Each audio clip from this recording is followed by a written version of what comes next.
Hey there. So after being thoroughly disappointed by Gotham Knights, I decided it was time to journey back in time. Back in time to when I was about 9 years old. 9 years old in a video game store and found the only treasure that I felt was worthy of being in a museum.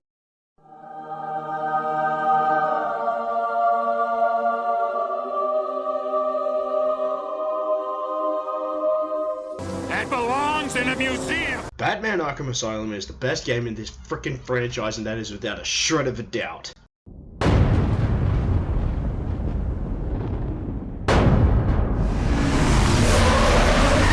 Joker has been apprehended. Batman is now en route to Arkham Island.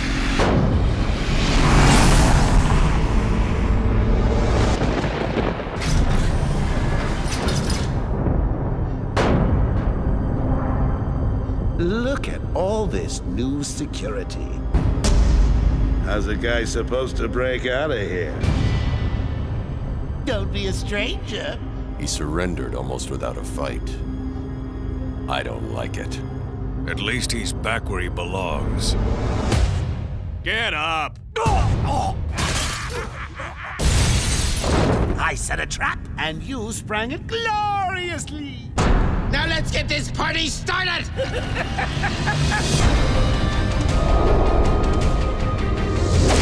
There's no escape, Joker. I don't want to escape. I'm having way too much fun.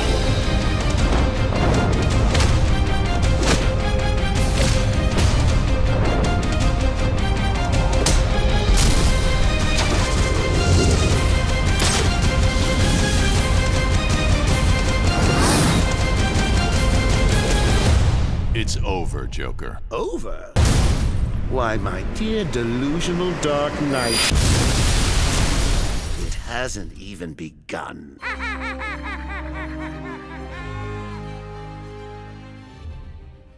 Now imagine being a Batman fan and never having ever heard of the Arkham series before, and seeing that trailer.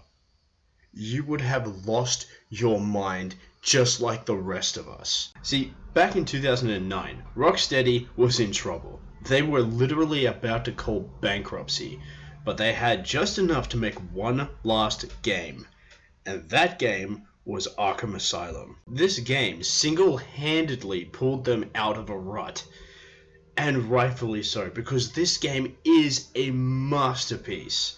It is beautifully paced, gorgeously designed, and horrific in tone.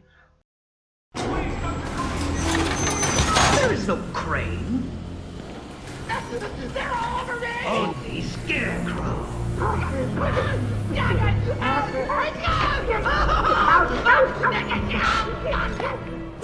me out of here! Please, someone!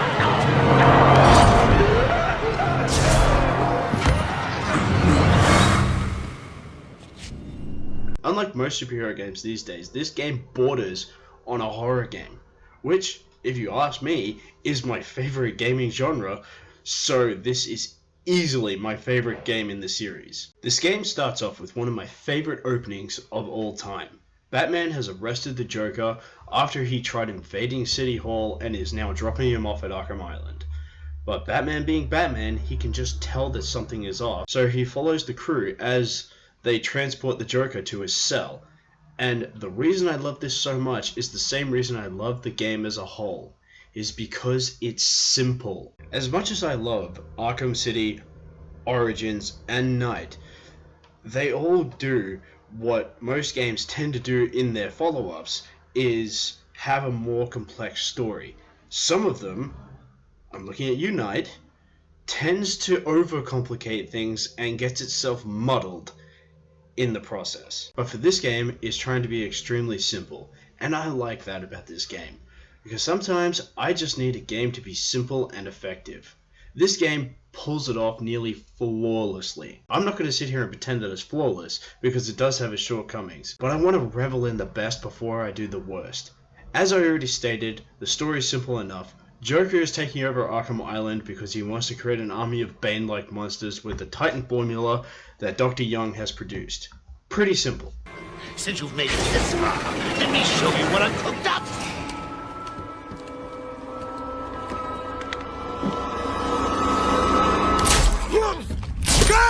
The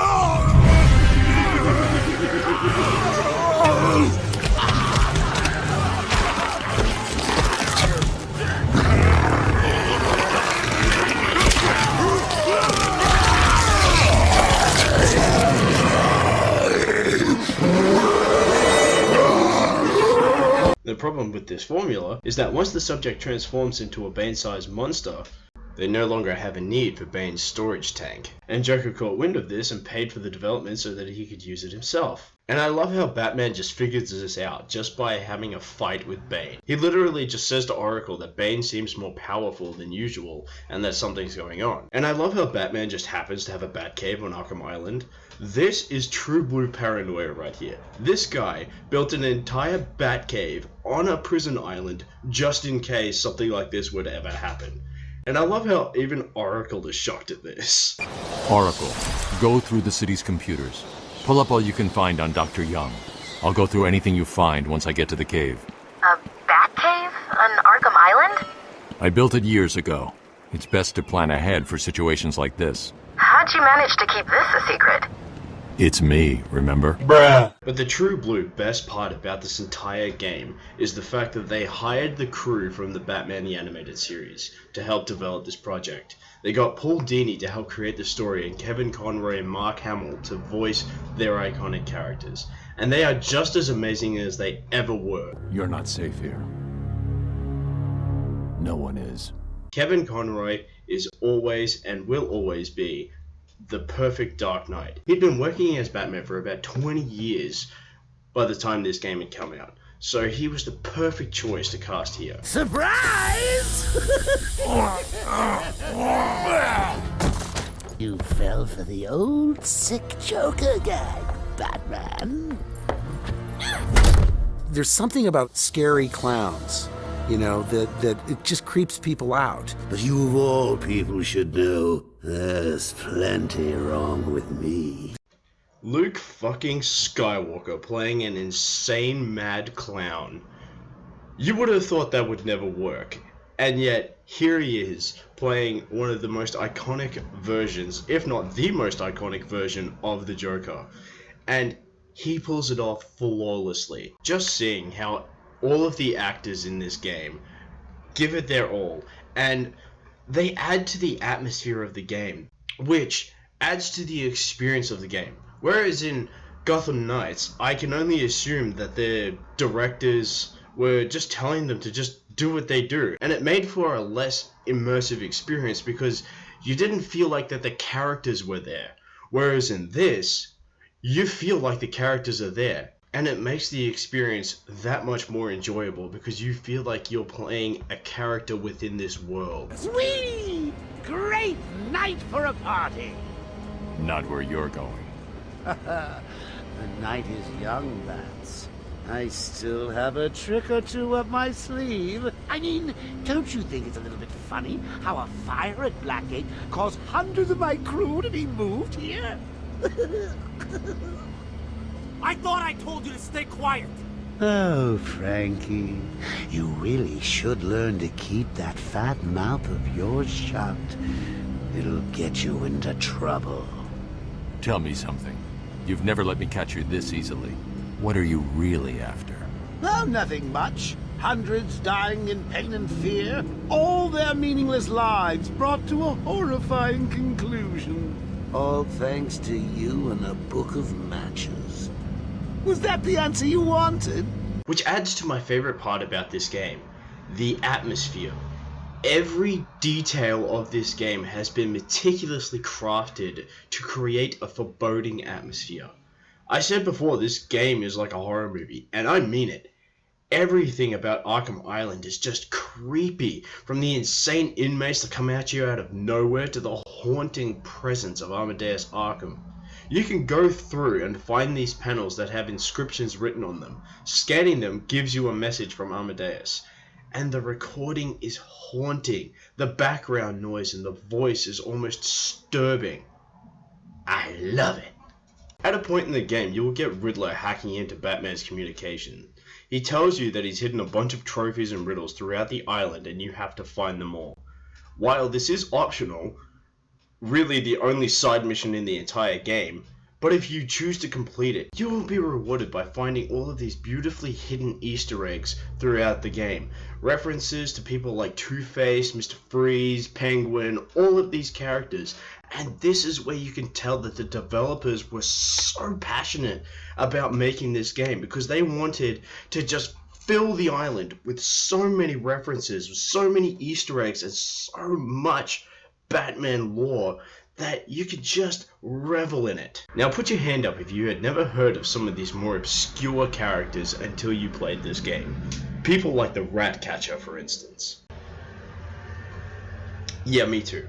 Now put your hand up if this game inspired you to read the comic books because all you had as a reference was the Dark Knight trilogy. Let's not stand on ceremony here, Mr. Wayne. Yeah, me too. It's funny, because so many's first exposure to Kevin Conroy was the animated series, but for me, it was this game. I am vengeance. I am the night. I am Batman! And full transparency, my first time ever hearing that quote was from this game. I am vengeance. I am the night. I am Batman! The Batman series I grew up watching was The Batman, and that show was rad. It really is a great companion piece to the Batman the Animated Series, although I would concede that the animated series is the superior show, but the only real reference point I had to the Batman lore was the Dark Knight trilogy. And it wasn't until I played this game that I realized there was so much more to learn. So many characters I had never heard of before. I didn't know the Mad Hatter was a Batman villain. I didn't realize that Humpty fucking Dumpty was a Batman villain. That shit was insane to me. And in my opinion, that's the best praise you can give a game. It's where it all started, for a lot of people. The Arkham franchise is what made Batman as popular as he is now. The Dark Knight trilogy was a good step, but the Arkham series is what really made gamers be like, but this is Batman. And that's why people pleaded with WB to make movie Batman more like Arkham Batman. Before the Arkham trilogy, you were only getting fight scenes like this.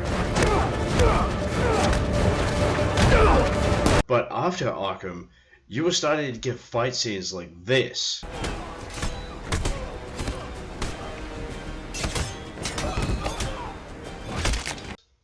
And this.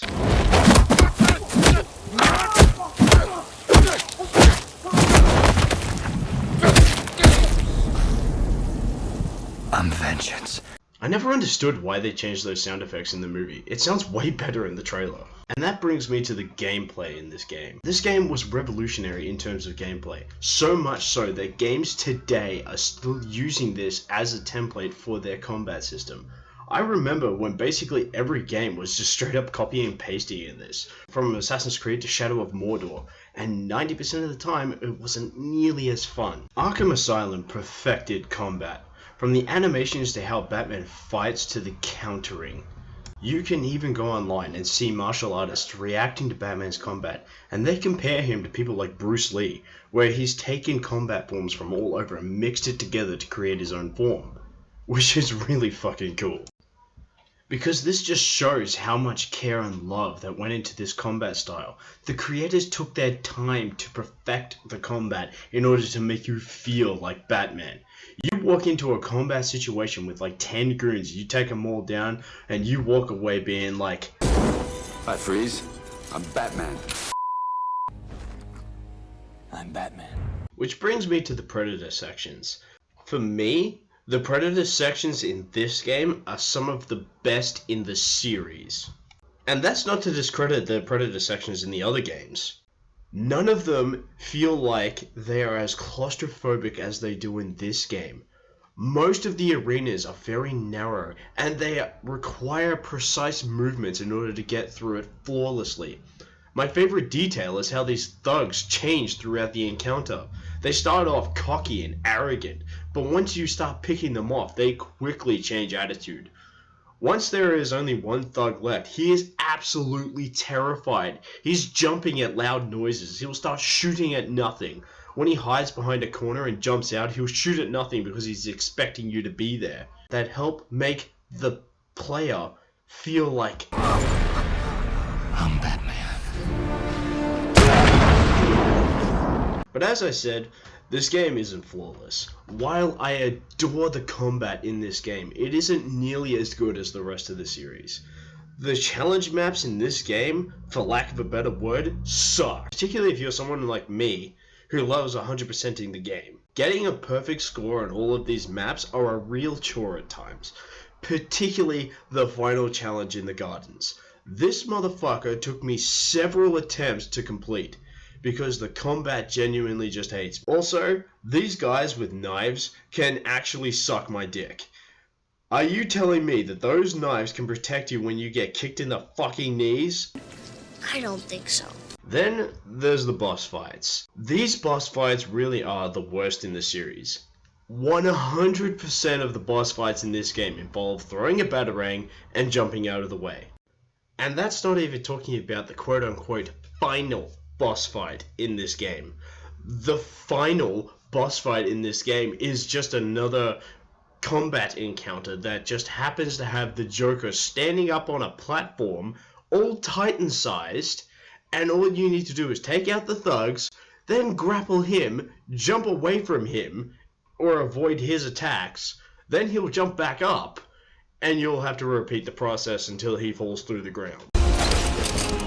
This won't stop me!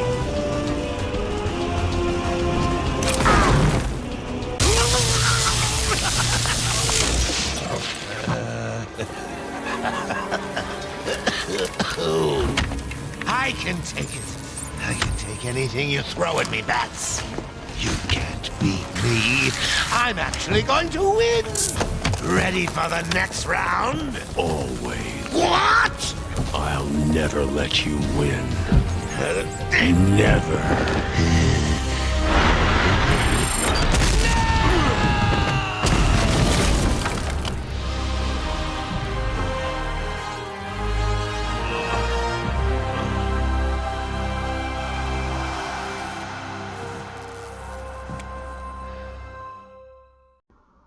And on that weak-ass note is how the game ends. Literally, all you're doing is grappling the Joker and pulling him down, then you punch him in the face. He doesn't even have the chance to attack you because he's stuck.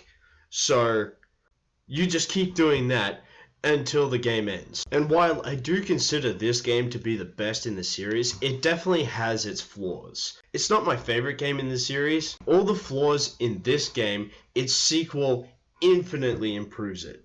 But that's for another time. This game, in my mind, is the perfect blend of horror and action, and for a superhero game, it's incredible. It truly is horrifically beautiful. Stay safe, Jim. 2 officers down. The suspect is fleeing in their patrol car.